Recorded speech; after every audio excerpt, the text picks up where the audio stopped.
먼저 오늘의 차트. 이거는 트리플 ARK 이노베이션 ETF의 숏이라는 런던에 상장된 종목이죠. SARK. 네, 빠지고 있어요. 그러니까 그 ARK ETF는 오르고 있다는 얘기겠죠. 그리고 V스탁스 유럽 변동성이에요. 24포인트대로 내려왔습니다. 그리고 이거는 빅스는 또 저점권으로 내려갔어요. 마지막으로 제가 아주 오랫동안 물려있는 주식 로빈후드, 오늘 개장 때 12달러 넘겼다가 다시 내려왔는데, 그래도 저는 12달러 넘어야 이제 물타기 한 게 평단이 오는 거라서 좀 더 올라야 됩니다.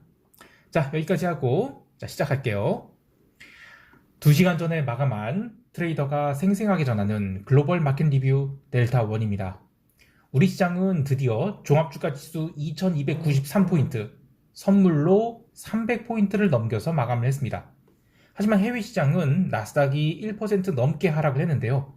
또 뭐야, 이거 시장 꺾이는 건가 하실 수 있지만 트레이더의 관점에서는 전혀 그렇게 보이지 않고 있습니다. 11월도 저는 강세 국면이 이어질 것으로 보는데요. 그 근거가 뭔지, 그리고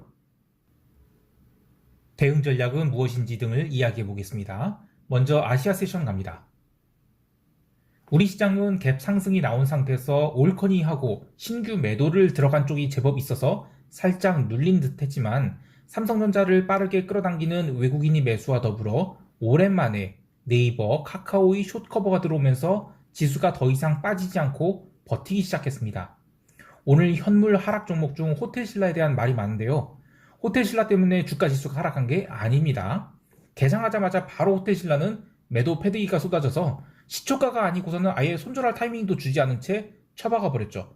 이후 그냥 하루 종일 마이너스 8%대에서 하루 종일 움직였기 때문에 호텔신라 때문에 시장이 밀리고 한 것은 아닙니다.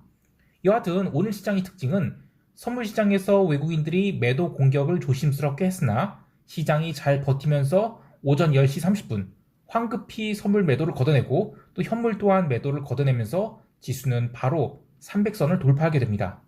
이후 300선을 중심으로 하루 종일 시간 가치만 빼먹었는데요. 그래도 기본적으로는 숏에 물려있는 쪽이 손절매를 하면서 지수를 종가 고가로 끌어올리게 됩니다. 정말 오랜만에 10월 월봉을 종가 고가로 300선을 넘겨서 마감하게 됐는데요. 다음 11월 월봉이 어떻게 될지는 모르겠으나 11월 월봉이 어떻게 될지 모르겠으나 다운사이드보다는 업사이드가 훨씬 더 많이 열려있다고 보고 있어서 기존 롱 포지션을 계속 끌고 갈 계획입니다. 장중에 외국인들은 선물을 4,000원 넘게 매수했지만 종가에는 선물 매수를 줄이고 현물 매수로 일부 스위칭했는데요. 아무래도 삼성전자를 많이 담으면서 선물 매수를 청산하는 것으로 보고 있습니다. 옵션 시장에서는 오늘도 풋클래스에서 골고루 미결제 약정 증가가 있었는데요. 자투리 옵션들을 걷어내고 행사가를 올려서 신규 발행을 하면서 변동성을 죽였다고 할 수 있겠습니다. 이제 본격적인 옵션 프리미엄 감소 구간에 들어서기 때문에 조심스럽게 롱 포지션을 버터플라이로 전환하거나 이익을 고정시킬 방법을 고민할 것인데요. 아직까지는 시장 참여자들이 상승에 대한 확신이 적은 상태예요. 그러나 그 어디에도 시장을 숏으로 베팅할 신호는 보이지 않습니다. 오히려 아무 이유 없이 갭 상승이 나온다면 저는 일시적인 숏 커버가 또 이어질 수 있다라고 보는데요. 방금 마감한 미국 증시가 하락을 했다고 해서 우리 시장도 갭다운 후 계속 밀린다고 보기 어려운 것이, 미국 시장은 변동성을 내내 뺐어요. 그러면서 기간 조정을 한 것이지 하락으로 전환됐다고 할 수는 없죠. 한국물 ETF인 EWY도 보합으로 끝난 등 저는 10월 마감은 아주 잘 끝났다고 보고 있습니다. 따라서 기본적으로는 11월도 우리 시장은 상승이 열려있다고 보고 있습니다. 좀 더 자세한 대응 전략은 총평 때 이야기하기로 하고 이제 유럽 세션 넘어갈게요.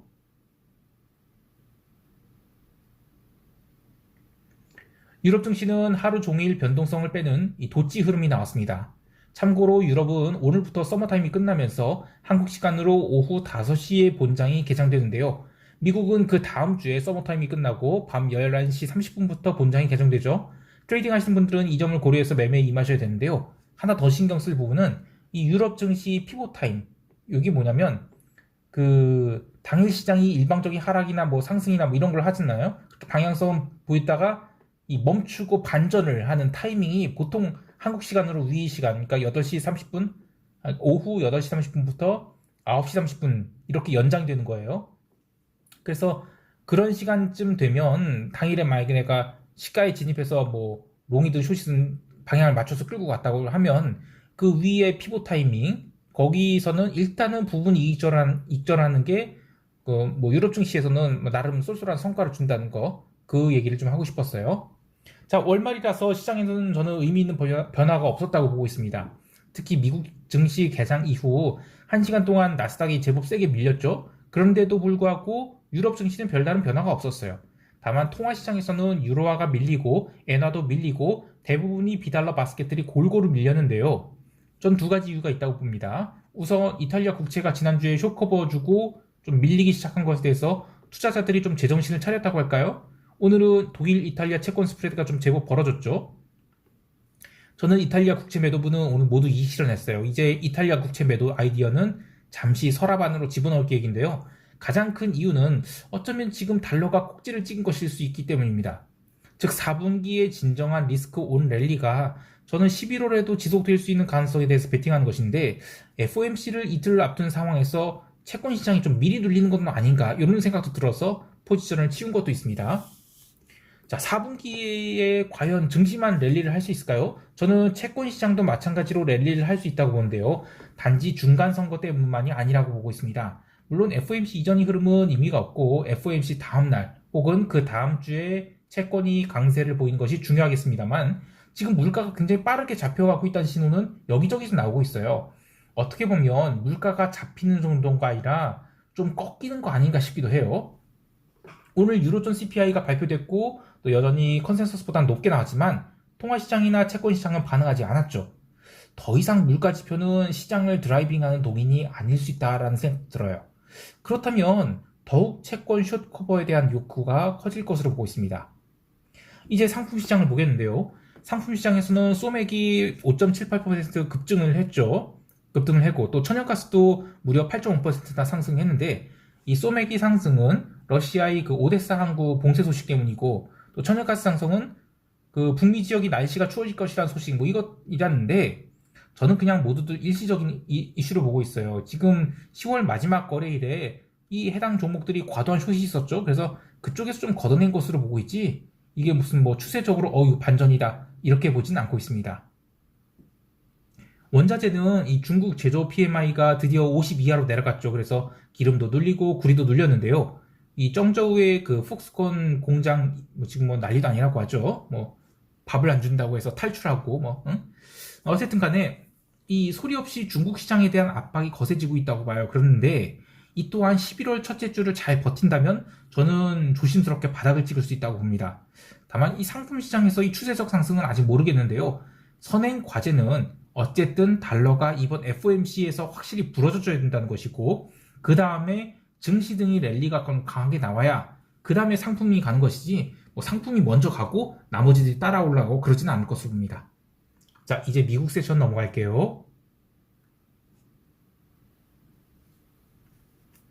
미국 지수 선물은 아시아 세션에서 약세 출발을 했지만 사실상 금요일 장 마감 후 숏 커버가 지속된 것을 그냥 되돌려준 것 정도에 불과했는데요. 그러나 유럽 세션 들어서 거래량이 부족한 상황에서 추가 하락이 나오면서 일시적으로 나스닥은 11,500선을 깨기도 했습니다. 그래서 시장 참여자들이 약간 이거 뭐지? 라고 의심을 가졌는데요. 그래도 이때 변동성을 보면 뭐 거의 증가가 무시해도 될 정도 낮은 수준을 기록했어요. 그래서 저는 이거 그냥 자연스러운 기간 조정으로 봐야 된다라고 생각을 합니다. 그리고 이후 바닥 찍고 나서 반등할 때 반등을 제대로 못했죠. 하지만 변동성만은 끝까지 죽였어요.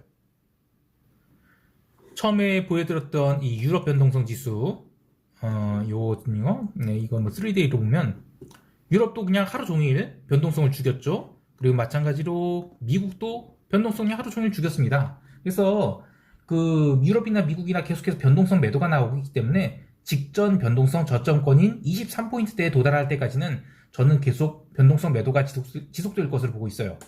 이 공교롭게도 내일 반등 나오고 또 수요일에 FOMC 그때 지수가 많이 폭등한다. 그러면 딱 변동성이 23포인트에 도달하게 되는데요.